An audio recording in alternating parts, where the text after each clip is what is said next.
Hey everybody, how you doing? Yep, that was a hockey game, all right. Welcome to PHLY Flyers, presented by Bet365. My name is Bill Matz. I'm your director of fun and games for the evening. Well, the first 29 seconds were fun. Joining me live in the Xfinity Mobile studio, it is Philly's #1 hockey beat writer, Charlie O'Connor. It was a night. I really am mad at myself for saying in pregame, oh, I'm just gonna go bet a Linus Ullmark shutout now because we were talking about his save percentage being so low, and he posted a 29-minute and 31-second shutout. But they did get that one. We will get into the show in just a second, but first, we got a new shirt. Listen, you might not feel like supporting the Flyers right now, but you still love us, don't you? Well, these are the two things combined. So you come out even on either end. But seriously, allphly.com. Click that merch tab. Check out this awesome new PHLY Flyers shirt here, part of the Face Off collection. I think it's like one of the coolest shirts we've ever put out, quite honestly. I ordered one today. I actually bought it. So, yeah. All right. Charlie, your thoughts? Nah, just there's a lot that happened tonight. I guess in two zones. In one of them, it was just the Flyers' inability to get shots through. But overall thoughts on the game before we get into any of the segments? Yeah, I just think the story of this game is the offense, because I don't think the Flyers played horribly. No. It's just that there's a key element here that was missing, which is taking the puck possession they had and turning it into tangible offense, and then taking the tangible offense that they had in terms of quality chances and finishing on a couple of them. Because, well, I don't think that they like watching this game, I believe Ottawa was the better team. I think they played better. They led by a lot in terms of the shot counter. I think their best was better than the Flyers' best. That's a great way to put it. But I also think the Flyers played well enough that they could have easily sent this to overtime. This could have easily been a 2-2 game rather than a 2-1 game. And then in overtime, anything can happen because they had many opportunities to score at least one more goal. They just couldn't. And I don't want to paint the entire season with this brush, because there have been games where the Flyers' offenses look better. 3 nights ago on Monday, looked like they were turning a corner. You know, power plays working. They score some goals. They're creating they're taking more shots. They're creating more chances. It does seem like, though, that this is kind of a lingering problem in the early season, where when they struggle, to their credit, it doesn't seem to be a defense issue. The defense seems to be there. They're keeping them to the outside. Tonight they gave up a fair amount of shots, but they didn't give up a ton of chances. They just can't get enough shots on goal, enough chances, and then certainly not enough goals. I mean, one goal is just not going to cut it. Yeah, and that's even in the Seattle game, they score the 5 goals, but it is 27 shots. It's not like that's 35. And that was a pretty high total for them this year. They've when they have had some offense, it's kind of just been on efficient shooting, we'll call it, high shooting percentage situations. And yeah, like I thought they played pretty well. They did the thing I've complimented them on, where all right, you had the momentum, you lost it, but you didn't let it snowball. You were able to find your way back into carrying portions of this game, and long ones. But yeah, I think it's pretty simple here. Dan Vladar gave you a chance, a really good chance, and offense couldn't come through. You're 0 for 4 or 5 on the power play. The chances they did get, there's just not a ton of traffic. There's not a ton of deception, puck movement. The few shots they got on their power plays, like, couple of them are just Michkov, like, I have no options. I'm just going to fire it and see what happens. When they get the breakaway, they don't convert. Just a couple failed big opportunities, and not enough of them to really make a difference. And that's what we have tonight. So we got to get to the game changer of the game, the game changer of the night, driven by Elkin Chevrolet. Together, let's drive. And tonight's game changer, you know what, Charlie? I'm going to give it to our old pal, Olle Lycksell, because I'm mad at myself for not realizing that this was inevitable. The Claude Giroux assist, predictable, easy, simple. Easy Olle money. Lycksell scoring, damn, how did I not see that one coming? 1 goal in 45 games with the Flyers, and 1 in 1 game against them, obviously. Yeah, it's just it plays into the woe is us Flyers fans mentality that, of course, Olle Lycksell gets called up and immediately scores a goal against the Flyers. I always liked Olle Lycksell, but he is what he is. I think he's a quad A guy where he can come up and be okay for 3, 4, 5 games, but I just don't think he has the physical ability and the overall skill to stick as a top 9 forward. And he's certainly not a fourth liner. So this is who he is, and of course, it happened against the Flyers. Of course, he gets his goal, but he has the talent to score occasionally. Yeah. It just happened to come against the Flyers and happens to be the game-winning goal against the Flyers because, of course, it was. He is a guy who most coaches, given his skill set and what he brings, would want in their top 6. And he's not good enough to be like a regular top 6er in the NHL. So it's like, well, where does he really fit? But tonight, hey, he had the chance and followed it up and actually scored. Good for him. We are giving him tonight's game changer, driven by Elkins Chevrolet. I just had to get that in there because, of course. I'm going to give you a question, Bill. All right. Olle Lycksell scored the goal. How many minutes did he get in this game to score that one goal? I'm going to guess 6. I have a little bit more than that, but not much. Okay. 7:37. So very efficient. 7 minutes and 37 seconds for Olle Lycksell. But I do want to go back to the offense issues because I think this is the primary takeaway from this game. And there's a couple stats I want to throw at you. Number one, and this is something that I'll be preaching to the choir here from Flyers fans. It's always about you got to hit the net with the puck. And I'm going to compare the stats from both teams in this game. The Senators, they take they took 55 shot attempts in this game. They hit the net on 33 of them. That is a 60% accuracy rate in terms of shot attempts to shots on goal. The Flyers took 48 shot attempts and they hit the net on 22. That is a 45.8%. That's a 15 percentage point gap. And really, Ottawa had more shot attempts. They probably deserve to have more shots. They certainly didn't. They shouldn't be out shooting the Flyers by 11. They really shouldn't. The Flyers need to be better at getting shots through. I thought a big problem tonight was just not finding ways through lanes. They were getting a lot of shots blocked. They would have opportunities where they're cycling, they're buzzing, they're moving the puck around the horn nicely, and then that final pass that's going to go to a guy, it goes to someone who seems like they're in a dangerous area, and then you're looking to wait for Ullmark to make a save. Puck never even gets there. It gets swallowed up by somebody in the slot. They weren't doing a good enough job of getting around the shot blockers of the Sens in this game, to my eyes. No, and listen, Ottawa had, I think 8 blocks in the third period. They end the game with 15. They only had 7 through the first 40 minutes, but they were just doing a good job. I do want to give them credit for the way they defended. Yeah. Did a good job of getting stick on stick and, like you said, taking away lanes. And you see, okay, they had the 15 blocks. It's not a huge total. It's decent, but only 7 in the first 2 periods. But you look at the Flyers' misses. 13 misses. The blocks, all right. Maybe that's the defense doing a good job. 13 misses. You got to hit the net with the chances you do have. I don't know if Ullmark got a piece of the Michkov breakaway. It looked like he did, but I'm not sure. But like, that's really something you got to convert. He gets that chance, that dream opportunity, he gets another one with Jamie Drysdale creating a nice turnover for him. Can't get it. And it's just like inches. They're close, but right now it's okay. We're judging you on wins and losses this year. Maybe not like, got to win the cup, but improvement as a team. And these little things are going to be the difference. You scored 1 goal in the first 29 seconds and then no more. Like simply not enough. Yeah, not enough. And the frustrating part too, and look, I think we both believe that Ottawa is a better team than they've shown. And obviously they will be significantly better once they get Brady Tkachuk back, who wasn't in this game. But thus far this season, Ottawa has not been a good defensive team, especially in terms of keeping pucks out of their own net. Now, some of that probably is Ullmark getting off to a bad start. He was, I thought, solid in this game. I don't think he was mind-blowingly amazing, but he was solid.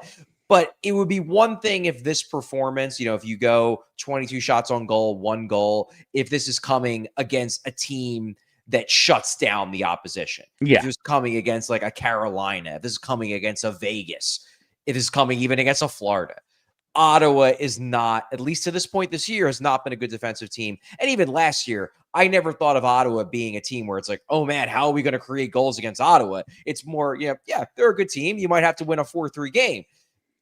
I did not expect the Flyers to struggle this much at creating offense against an eminently exploitable Ottawa team.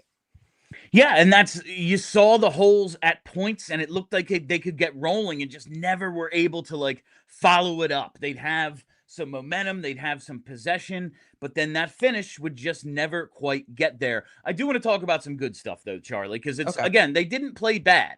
And this is more of an overall topic, but Tyson Foerster, he scores 29 seconds in, real nice shot, beats Ullmark, and it's like, oh, okay, let's fire away at this guy. He's had a rough start to the season, and then of course we see how it goes after that. He stops the next 21 in a row. But this guy is really looking strong to start the season. It's one of the highlights of the year. He's got 3 goals on the year. He's got a point in 6 of these first 7 games. And it's kind of following up what he did to end the year last year. And when we were like, listen, it's awesome, but also they're kind of playing fake games. Like, of course they're scoring because no one's trying to play defense, like that kind of, you make that trade. But he did end last season with 9 goals and 13 points in the final 12. We know how much everybody raved about him at World Championships. We were worried about him getting off to a slow start after the injury, and he hasn't. He's been really good. He's been the Tyson Foerster maybe that we were promised. You say it all the time whenever you would bring up, like, all right, we know we need high-end talent. Part B, we don't know. Part C, oh, we have high-end talent. And then you'd name the guys. Like, all right, we have Mish. Like, TK is a first-line player. What is after that? And they would go, wait a minute. We think Tyson Foerster should have gone in the top half of that draft, not in the 20s. And right now, he's playing like it. He is. And I think the exciting part about Foerster, because he gets the second goal taken away from him in the Seattle game. But that first goal, that's a snipe. That is a snipe. We talked about it on our post-game show. That is a goal scorer's goal. That's a goal where, he's in a good spot. He puts himself in a solid spot, but not everyone's going to be able to score that goal. Nope. That is not an open net. That is a shot where he beat the goalie clean with just a really, really good shot. Kind of the same thing tonight. Maybe there was a little bit of traffic in front, but that is a great shot by Tyson Foerster coming off the bench, just letting it rip. Another goal scorer's goal. The big thing with Foerster is always going to be, can he skate well enough to take full advantage of what we know is a plus-plus shot? I wouldn't say he looks fast this year, but I feel like he does look a little bit quicker. And even more so than that, it seems like he's using his physicality and his size a bit better to battle to the areas where he can let loose that shot. And we're seeing if he gets there, there's a good chance he's going to score because that shot is plus-plus.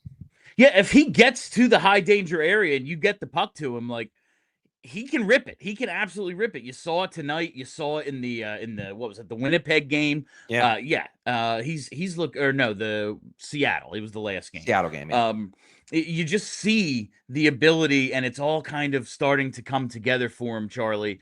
I'm excited about what we've seen out of Tyson Foerster, kind of continuing this progression. And listen, we always say, score in bunches.Maybe he's just on a hot streak right now. But the fact that he's not off to a slow start after dealing with the offseason injury, and given his history, it took Foerster 22 games to score 3 goals in 2023-24, and he had 2 of them in game 22, and 17 games last season to reach 3 goals. He's there in 7 games this year. That's the type of production they need out of him, and he's picking up some assists as well.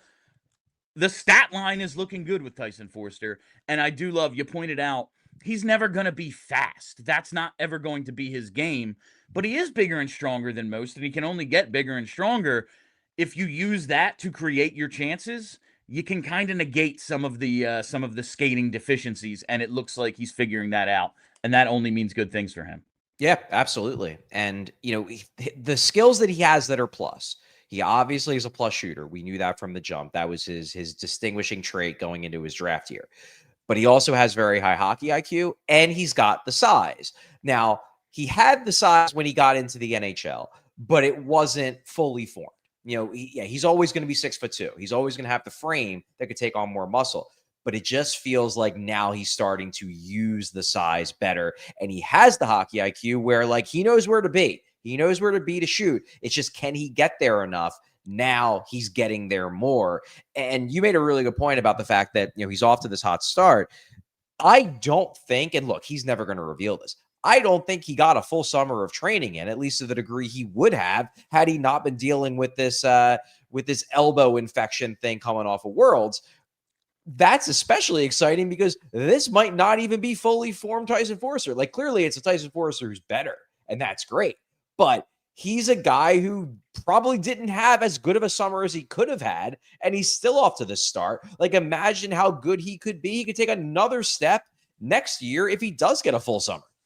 Or, and hear me out on this, Charlie, do less. Maybe the problem with Matvei Michkov is that he actually worked too hard. Maybe he worked too hard this summer. That could maybe be something. It's possible he bulked up more than he should have. That's possible. All right, I want to talk a little bit about Mish on the other side. We obviously have to get to Vladar. Plenty of things still to come on PHLY Flyers postgame, but right now, got to tell you about our presenting sponsor. Whatever the moment, it's never ordinary at Bet365. You know all about the 90 million users worldwide, the 800,000 live stream events each year, the early payout offers for the NBA, Major League Baseball, and they're one of the pioneers of live in-game betting. It's one of the reasons I love Bet365. But it's really all about that NHL early payout offer for me, because with the Bet365 early payout offer, you're a winner if your team gains a 3-goal lead. It's that simple. You get an instant payout on straight bets and parlay selections marked as winners. Boom, you're done. Team up 3, no need to sweat. All you got to do, download the app, use code PHLY365 when you sign up, because we have breaking news from Bet365. New customers now get $300 in bonus bets when you bet just $5, win or lose. Sign up, use code PHLY365, deposit just $10, place a bet for $5, and you get $300 in bonus bets, whether your initial bet wins or loses. Bonus bets can be used on the spread, totals, player props, futures, and more. Whatever the moment, it's never ordinary at Bet365. Must be 21 or older and physically located in PA. If you were someone who has a gambling problem and wants help, call 1-800-GAMBLER. And since we're here, why don't I tell you about Crooked Tea, baby? Because everybody's got their favorite hard tea. But have you ever turned the can to read what's in it? You can't, because they don't tell you. And while they hide what's inside, Crooked Tea brags about it. Crooked Tea brews real USDA organic tea for real flavor with 0 sugar. No fake junk hiding behind the label. What you see is what you drink. Next time you're at the store, flip the can. If you can't find the ingredients, just put it back. Then grab a Crooked Tea, 0 sugar, real tea, and fully transparent.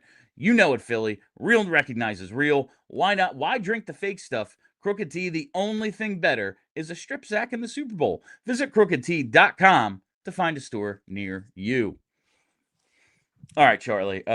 Yeah, the only thing better would be a Michkov breakaway goal. I'm blaming John Tortorella.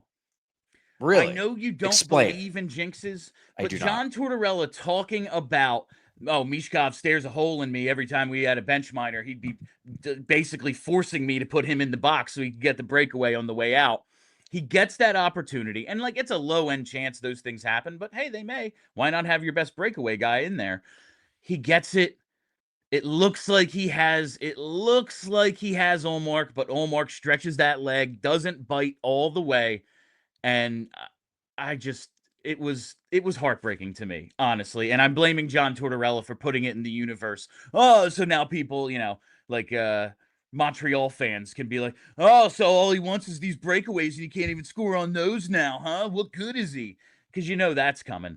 I was disheartened by. I realize you can't go 100%, but I expect him to. Damn it. I forget who I saw on Twitter doing this a few days ago, but I think it's a very good bit, and I like it a lot. When Montreal fans get very Montreal fanish and just start, either bragging or chirping or whatever, this person responded to them with like, "I'm sorry, I don't understand you. I don't understand French." When the person was clearly speaking it, like typing in English, and they're like, "What are you talking about?" It's like, "Sorry, don't understand you." It's a really good bit, and I may use it. It's very funny. But yeah. With regards to Michkov, it's funny because my view of this game was, all right, he's getting chances. Yeah. not finishing, but he's getting more chances. He's more active in the game. I'm liking the progression. Then there were people I was talking with online that were like, no, he's not finishing. I'm infuriated by him. He sucks. And I do think there is, this is something where there's probably like a disconnect between me and then some fans. Like, I'm very process focused. So I'm going to look at it and be like, oh, great. He's creating chances. They're eventually going to go in. But if you're very results focused, this was an infuriating game by Michkov because he had the chances and he didn't finish. Like, this was my whole point for years with Sean Couturier before the breakout, where it's like, well, he's doing so many good things. Eventually, he's going to have that breakout.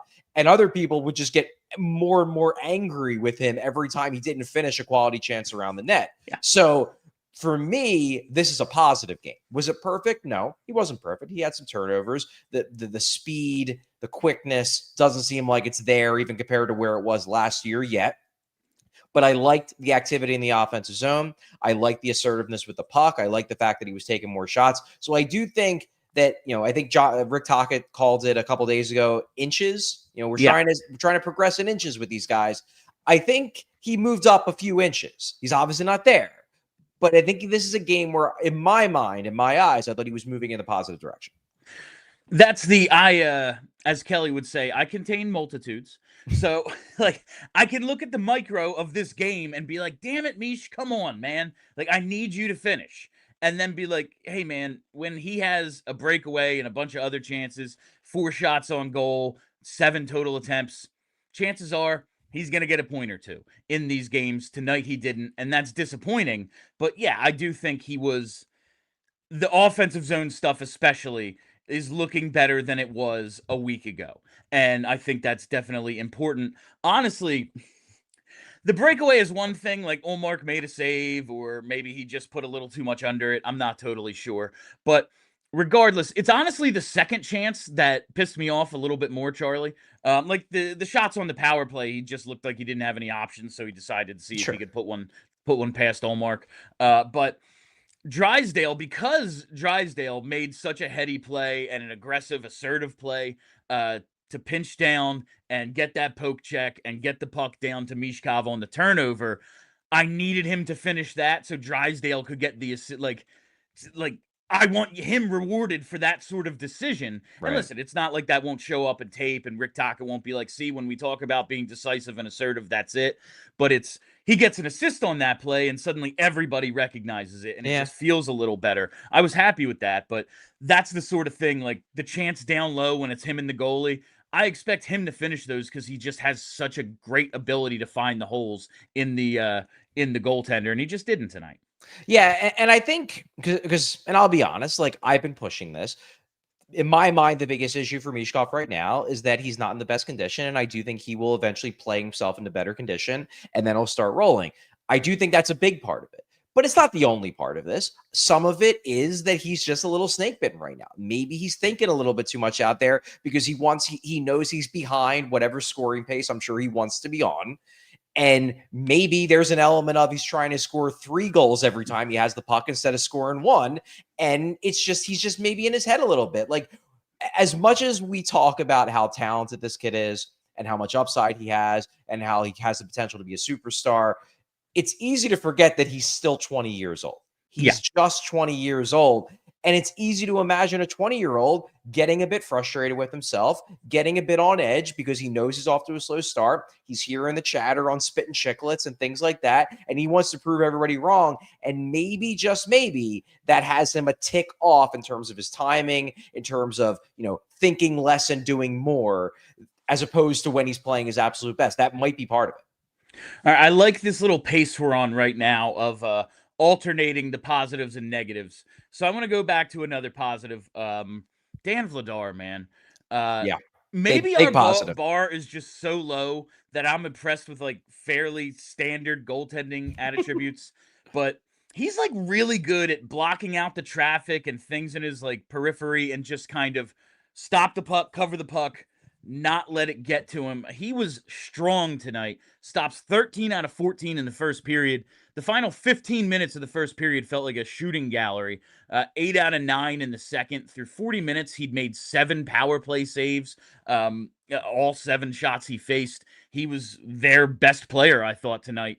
He Oh was yeah. really, really strong. When Sealer pushed Ridley Gregg into him, my life flashed before my eyes. I was like, of course we found, you know what? He is the number one. And you know how I know that? Because he's freaking hurt now.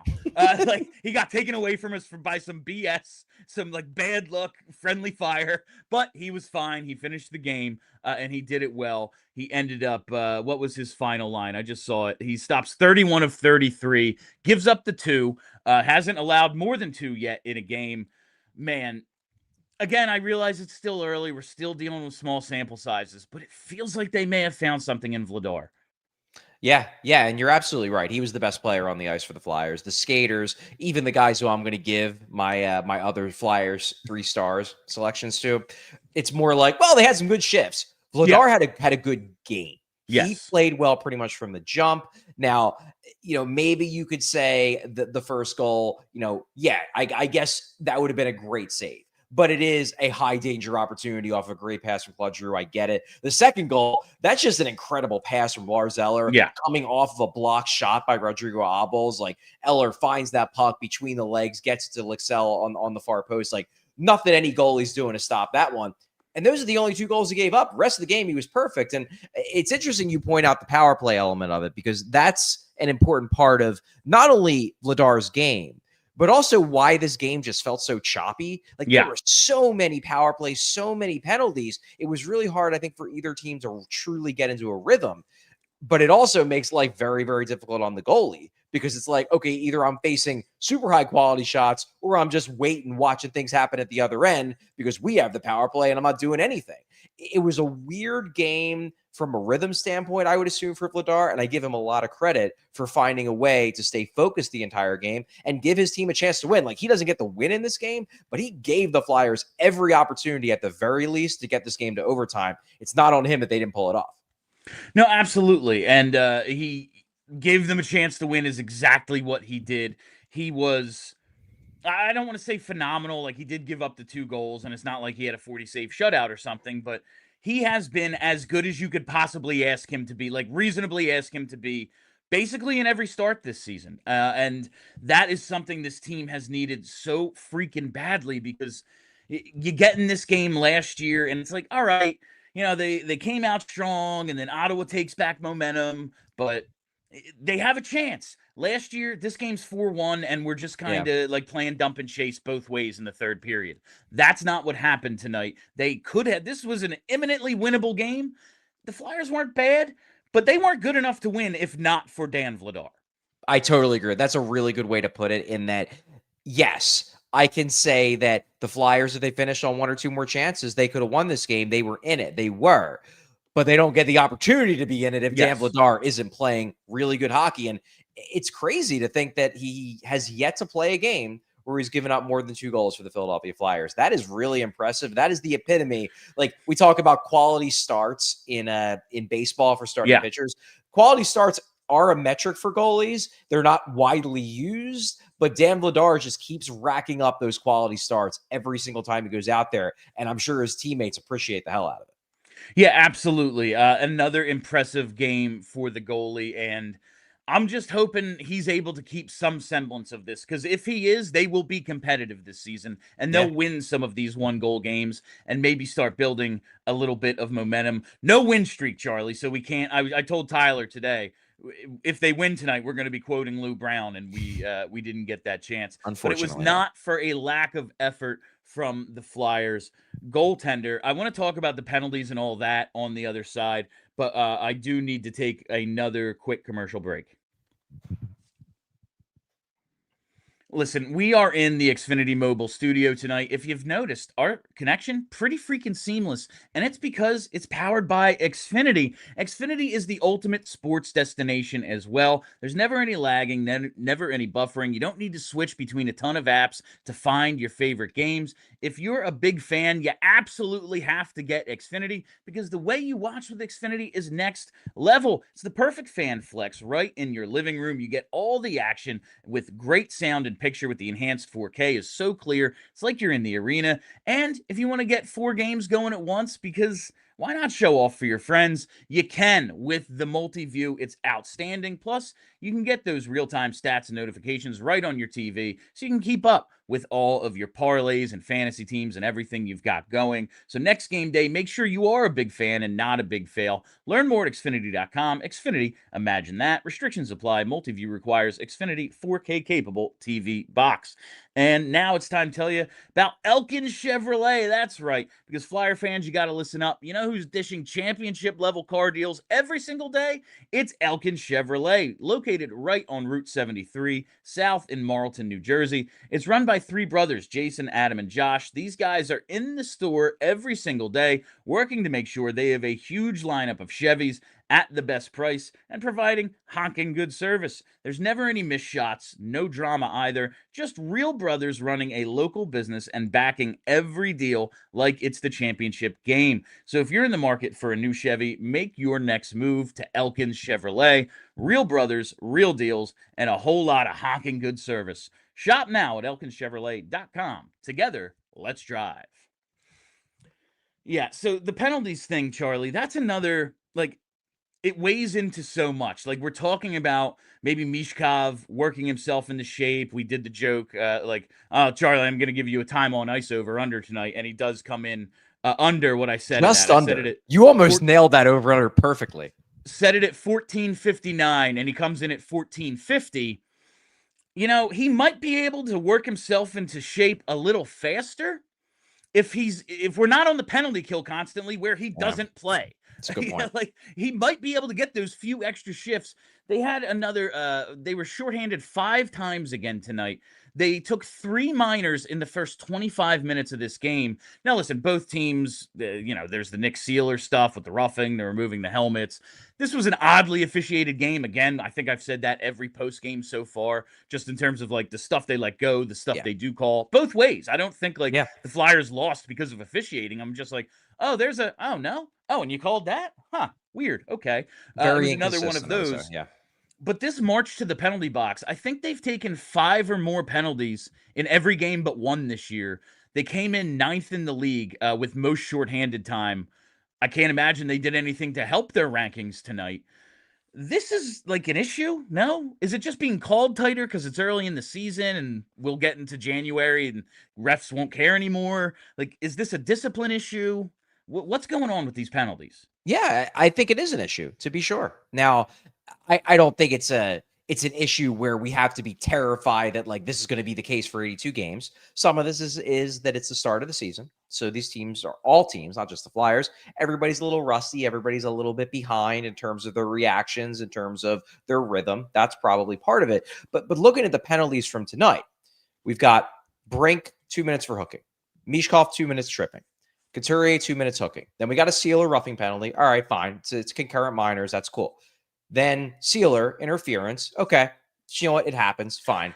Then he was trying to break up a play and got there early. I wish he didn't push the dude into Vladar, but he's trying to make a defensive play. He's not being lazy with his stick. Exactly. It happens. Then Zegras, 2 minutes for tripping. That's 4 stick penalties. That's 4 stick penalties, and that's way too many penalties where it's just because you're out of position. Like, if you take a roughing penalty, if you take an interference, if you take a boarding, like, you know what? If you're playing aggressive hockey, those are going to happen sometimes. And you take that as the byproduct of trying to be assertive without the puck and trying to play a physical game. If you're taking a lot of stick penalties, that tells me that your reactions are just a bit behind. And that is a problem. Now, again, it's not a problem I am like thinking is going to plague them all year. And absolutely, the officiating in this game was inconsistent. Absolutely, they let some things go and then didn't let other things go randomly. I was very, very unimpressed with the officiating crew in this game in terms of their way of managing the game. Though they did a really poor job of that. But we're still talking about 4 stick penalties, and that's too many.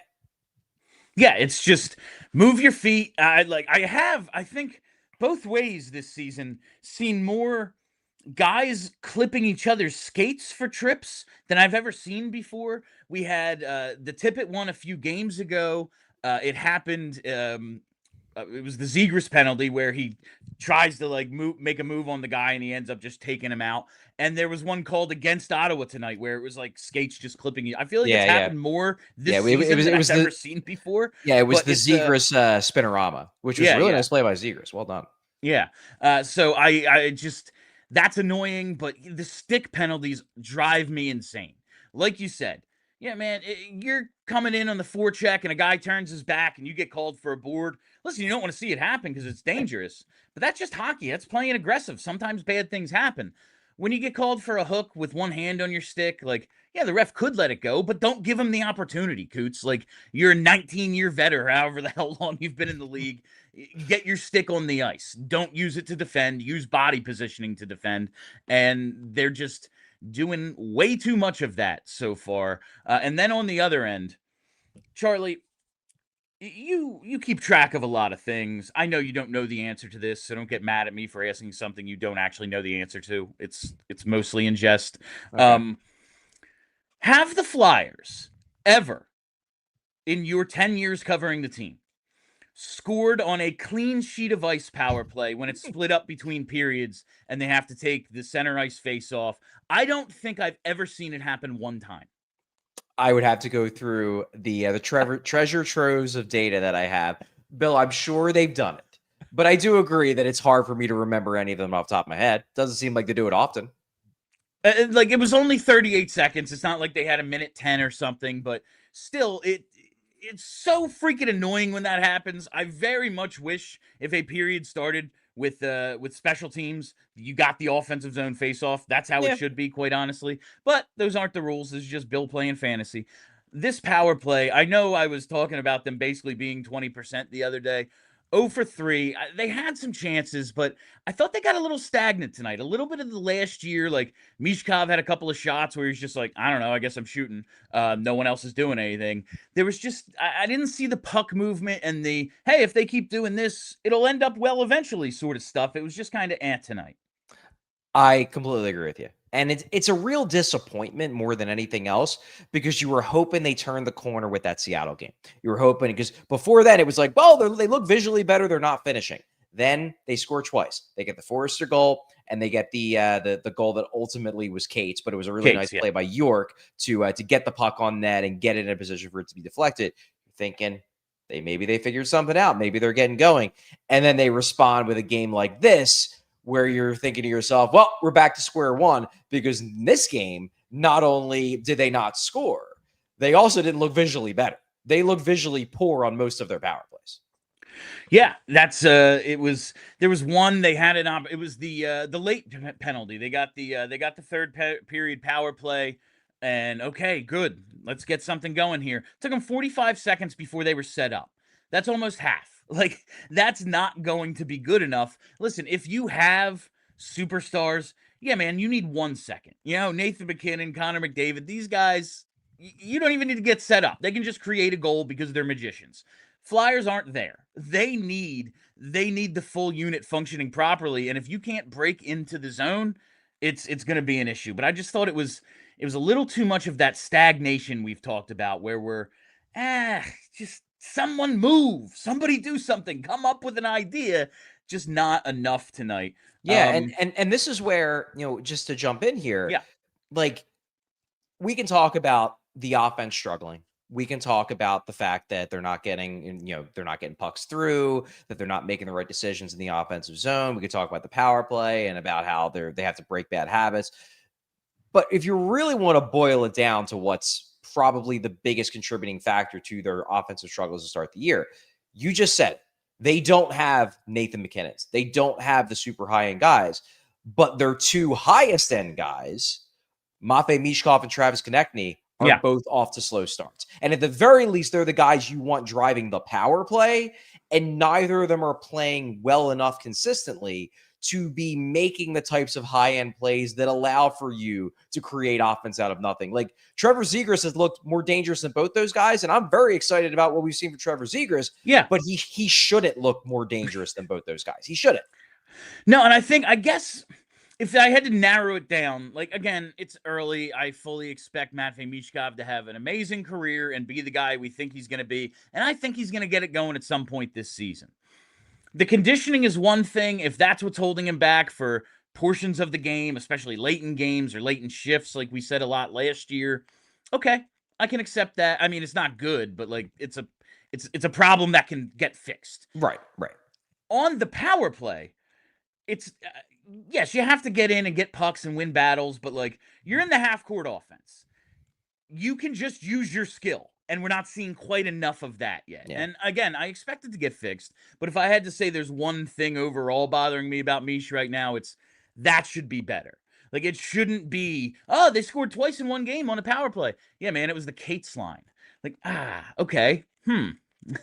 That's a little But it's just that micro macro thing, Charlie. I gotta. We're gonna react to every game. We do a show every day. That doesn't mean I dislike the guy. I'm gonna wear my Michkov Mania shirt next time I do laundry. But like, it's still like, God, dog. I really wanted you to have the 90-point season, and it doesn't feel like it's gonna be that kind of year. At least not yet. Listen, it could turn tomorrow because he's real freaking good. But I want it now. Damn it, I want it now, Charlie. Speaking of the Michkov thing, I said earlier, like that second chance that Jamie Drysdale created for him with the pinch and the poke check, I wanted it for him because I want him to have that recognition and like yeah, man, that's how you make plays and that's how you're going to rack up points in this league. I thought he had a sneaky good game, at least through the first 40 minutes.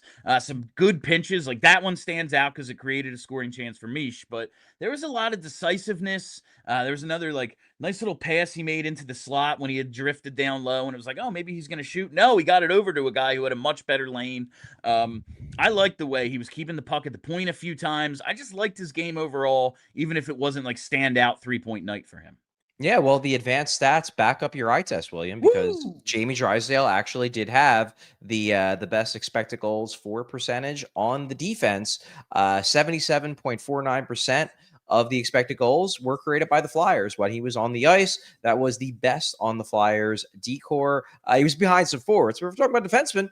No one had a better XG share than Jamie Drysdale. I liked what I saw from Drysdale. Honestly, I've liked what I've seen from Drysdale most of this season. He hasn't been perfect. He's gotten beat sometimes. He's looked like a small defenseman at times in battles, but I've liked what I've seen with his gaps. I've liked what I've seen with his stick. I've liked the pinches. I've liked the aggressiveness. Before he looked like a guy with a lot of talent trying to learn how to play NHL defense. Yeah. Now he looks like an NHL defenseman. Not a perfect NHL defenseman. Certainly one who still needs to work on a lot of things and develop his game. But he looks the part of an NHL defenseman as opposed to a young kid trying to learn how to be an NHL defenseman. And I think you saw it tonight. You've seen it a lot of games this year in my mind. And if you look at the ice time distribution, Tocchet rewarded him. Now, York and Sanheim still play a ton. York actually played more than Sanheim. I think with the power play time, that probably puts it over. But it's York at 25:46, Sanheim 24:11. And then there's Drysdale at almost 24 minutes. He only plays like, 10, 20 seconds fewer than Sanheim. I am appreciative of Tocchet kind of evening it out a little bit. And this is a game where the Flyers had to kill 5 penalties. That's never going to be what Jamie Drysdale does. That's not going to boost his ice time. But yeah, here he is with almost 24 minutes. I think that is a good sign that the coach recognizes it too. Listen, he's going to put up points at some point. We're hoping. It's not quite all there yet, like you said, but it does feel as if he's been building and it's been maybe a slow process, but we're starting to see some results where it's not, hey, remember that play he made in the second period? It's like, oh, I saw like 12 plays tonight where I was like, oh, way to go, Jamie. That's exactly what I wanted you to do there. And in a game where I am very frustrated with what I saw from the offense, especially, I think pointing out some of the bright spots, it helps me cope, Charlie. And Jamie, I thought, was one of them. No, I agree. And, taking a look at these 5-on-5 numbers right now, I didn't even think to look at this, but you're right. Jamie Drysdale leads the decor with 18 minutes and 22 seconds at 5-on-5. The next closest defenseman, Cam York, at 15:43.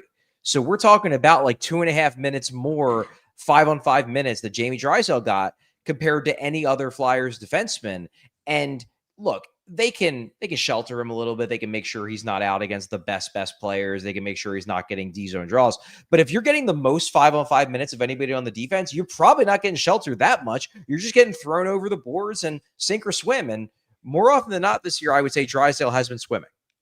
All right, on the other side, we're going to get Charlie O'Connor's 3 stars of the game and take your super chats as well. But now I got to tell you about Game Time.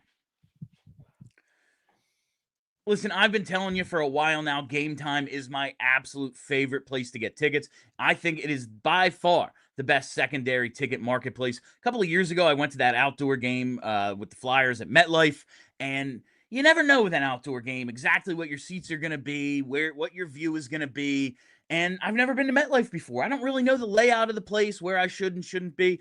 I ended up using Game Time to get tickets to that, and the view was outstanding. I had the best seats in the house because the Game Time app gives the advantage back to fans. It's the hack for unlocking amazing tickets and experiences in just a few taps. It's incredibly easy to use, and the Game Time guarantee means you can trust you'll get 100% authentic tickets. You know, I absolutely love the all-in pricing. There's nothing worse than getting to check out and being like, oh, ticket price doubled. How about that? You got me, huh? I've already made up my mind I want to go, and I guess I'm paying more than I thought I was.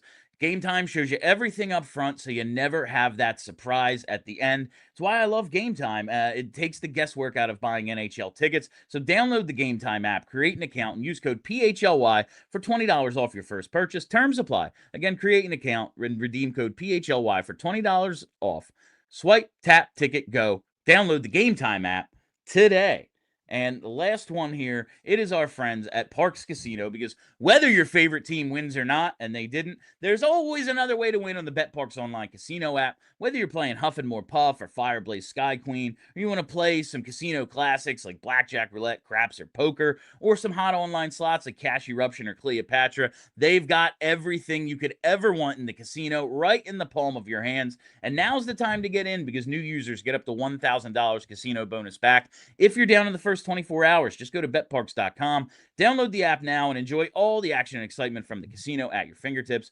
Must be 21 and in PA, Jersey, Maryland, or Michigan for BetParx. You love to play, you play to win. You bet. BetParx. Gambling problem? Call 1-800-GAMBLER. All right, Chuck, before we get to stars, is there anything else you really wanted to touch on today? Because I have to shout out one of our audience members, who is, our audience is the absolute best. And I'm not asking everyone to Venmo me. That's not necessary. You do enough just by hitting the like button, which you should do. You should do right now. Hit the freaking like button and tuning in and all that stuff. But I got a $1 Venmo from a member of our audience, Brian Friendlick. Brian Friendlick Venmoed me $1 the other day with the note, Owen Tippett jersey contribution. That's just hilarious to me. I like that people think about the things we say and then carry them out after the show ends. Love it. That's entertaining to me. And thanks. Appreciate the buck, Brian. I'll get you back one day.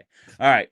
Now, without any further... Oh, no, I didn't actually let you finish the question I asked you. Is there anything else from the game that stood out before we get to stars? William, let's just go to 3 stars. Why not? Let's do it. It is time for Charlie O'Connor's 3 stars of the game. Chuck, I know you're only picking Flyers this year, so good luck with that one. I know who one of them might be, but the other 2, crapshoot. Who is star number 3? Yeah, I think the first star is obvious, but the other 2, maybe not so obvious. Third star, I'm going with Tyson Foerster. Only guy who scored a goal in this game for the Philadelphia Flyers, showcased that shot. And I don't think he was bad the rest of the game. I don't think he was incredible. He certainly had better games this season, more overall impactful games across 60 minutes. But I thought he was winning battles along the boards. I thought, that Cates line had their moments. I didn't see anything that Tyson Foerster was doing bad. And he gets his goal. He's off to a really good start this year. He continues to produce. He makes up for the fact that he took a goal away from him 3 nights ago. Tyson Foerster, third star of the game. Yeah, he was Tyson Foerster tonight. He'll have more impactful games, but in a game where the team scores 1 and he got it, it's hard to pick anyone else. Who is your second star? Yeah, I'm actually going to go with Owen Tippett here. And I know he didn't score a goal or get a point, but coming after 2 games where he was clearly the best player on the ice, I thought he was again very noticeable. He was making plays. He was using his speed. There were quite a few chances where he turned the corner on a defenseman and used that speed to obvious effect. There was that one play where, and I feel like the broadcast didn't make a big enough deal about this. He makes a great pass to Travis Konechny, and Konechny just completely whiffs on the shot. Now, I'm not saying it was an easy shot, but that pass was fantastic. Tippett off the rush, gets it all the way across the slot, and Konechny just doesn't do anything with it. That could have easily been a primary assist. And it's worth noting that Tyson Foerster's goal comes about in no small part because Tippett gets off the ice very efficiently and confuses the hell out of Ottawa's defense by Foerster taking his spot coming in off the bench. So I thought Tippett, well, not as good of a game as his last 2, was consistently impactful. And when I worry about him is the consistency. It's like, okay, well, you can have a couple good games, and then you disappear. He didn't score in this game, but I do not think he was invisible. He was still very impactful in my eyes. And for that reason, I'm giving him second star, even though he didn't get on the scoreboard. I'll tell you what stood out to me with Owen Tippett, and this might sound crazy. I thought he was working really hard in the defensive zone tonight. He won some battles along the boards. There was one point he was outnumbered, and he just kind of used his skating and his size to get through it and orchestrates a breakout kind of by himself.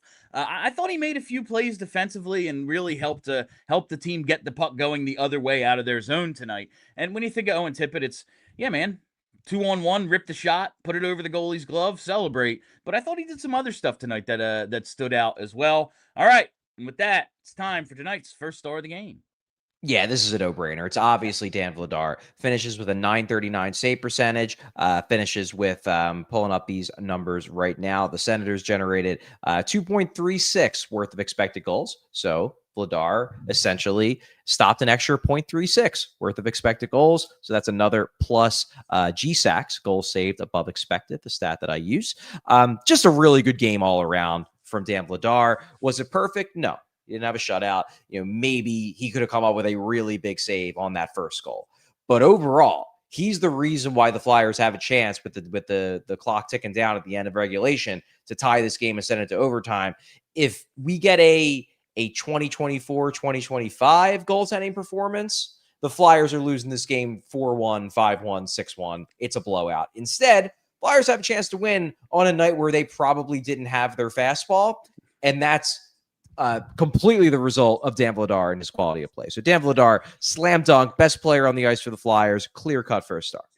That Giroux pass when the two defenders converged on him was the most, there's no way he's not scoring. Listen, he had a clean look, and he could have made the save. It would have been a great save.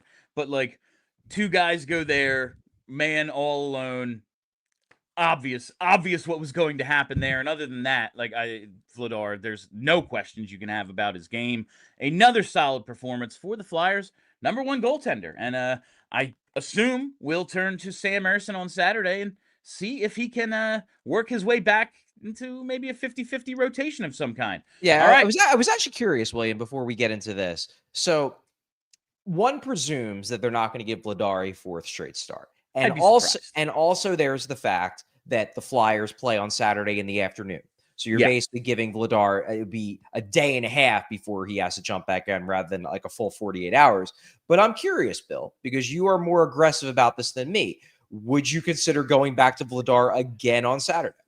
No, because my idea the whole time, one, I do want to get Ersson in there and see what he's got. I wanted him to play against the Islanders because that's the team he has the historic success against. And I think that can help boost his confidence, get this team a win, team he's beaten before. I think it's the right play. Yeah, Vladar might be the number one, but I'm not ready to ride him for 55, 60 games either. Hey, maybe we get to a point in December when he still has a 920. Hey, man, play him every game that isn't a back-to-back. Sure, why the hell not? But right now, I am fine. It's very much still a tandem, even if it's not a 50-50 tandem in my mind. Okay. All right. Fair. I was just curious because I know you are more on the aggressive side of give Vladar the starts. I was curious if what you saw tonight changed your mind about Saturday. If they were playing Sunday or it wasn't the Islanders, I would be like, yeah, maybe. But the fact that it's Saturday afternoon and it's kind of this plan I made up in my head, I'm 100% on board with it being Ayers. That said, if they start Vladar, I'm not going to be mad. I just don't think that's going to happen. All right. Let's hit those super chats. I believe we have 5 or 6 of them tonight, at least for now. There's always more once we get started. But all right, from Tyler Ryan, do you think we are going to see a Foerster, Zegras, Michkov line at some point this season? Do I think it's going to be? Well, the word is soon. So my answer to this question, as it's worded, is no. I do not think you're going to see it soon. Because number one, they really like the Foerster, Cates, Brink line. Number two, Tocchet very clearly is not sold on Zegras as a center. So there's 2 hurdles he has to jump over as a coach before he tries this out. Number one, Zegras down the middle. Number two, breaking up the line that's been the most effective line for the team. And I think we're at the very least a few weeks away from even thinking about either of those two things. Now, if the question is, do you think we're going to see it at some point in the season? Yeah, probably. I think they'll give it a shot at some point because it does make a lot of theoretical sense to try Foerster on the same line, especially with Michkov. But also, if Zegras is going to be in the middle, you want a strong defensive presence with some offensive ability as the other guy on that line. Foerster could play that role, and he brings some size to the table. So I do think at some point, but I don't think soon. Yeah, that's exactly like, I don't want to break that line up ultimately to maximize the whole rest of the team. Like, okay, that line's going well, but maybe we can get more out of everybody if they do eventually break up that line. I'm not there yet, and like you said, I don't think they're ready to do Zegras at center for a whole game. What we saw last game, where he's doing the hybrid, and then they get the shifts with Gabrankin instead of Dvorak. Yeah, okay, I can see that. It's not a 1-goal game. They're up 3 in the third, that sort of thing. But a whole game, I don't think we're going to see Z at center, and I don't think they're ready to break that lineup. All right, next one here is from DA Powerplay Man. He's just changing his name every show now. Clearly. I guess the revitalization of the power play may have been greatly exaggerated. Perhaps tonight was just a step back in, not all development is linear, like we say. But yeah, it does. Yeah, man, they had the 2-goal game and they come back and they're bad. So it's, yeah, they have a way to go before I think we can say, oh, they have a power play now. We were excited about a 2-goal game making their total 3 for the season through 6. It was a little in jest when I made them 20% because of the delayed penalty. I do think, and as I said a few minutes ago, I think that getting Michkov and Konechny going, just overall, not just on the power play, but their overall games, once they get going, it will kind of be like a, rising tide lifts all boats kind of thing. I expect that to be the case because I don't expect both of those guys to continue to struggle as much as they've struggled so far this year in terms of Konechny. It's more finishing. Michkov, it's more everything. I'm expecting those guys to get going at some point. When they do, I think the power play will be better. But until they get going, really, power play might struggle, but especially that top unit. All right, let's see the next one here. The next super chat is from Obi-Wan. He just says, I love you. We love you too, Obi. Thank you for Obi. joining us. And keeping on with that force, buddy. Yeah, that's what we got to do. Now, they were advertising that Star Wars game tonight. Like, that is a must start for Vladar, right? Like, he has to be in that one. Have to, yeah. Yeah.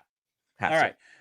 From Dino88. I miss Bill doing the 1-800-EMPIRE jingle. Maybe again one day, but I dropped the today in as much as I possibly can. Next one here is from Kev A. When do we really start worrying about Michkov? I mean, you can start worrying about him now if you want to. And I gather based on my mentions, there are a lot of people who are real big worried about him already. I'm not there yet. I'm disappointed.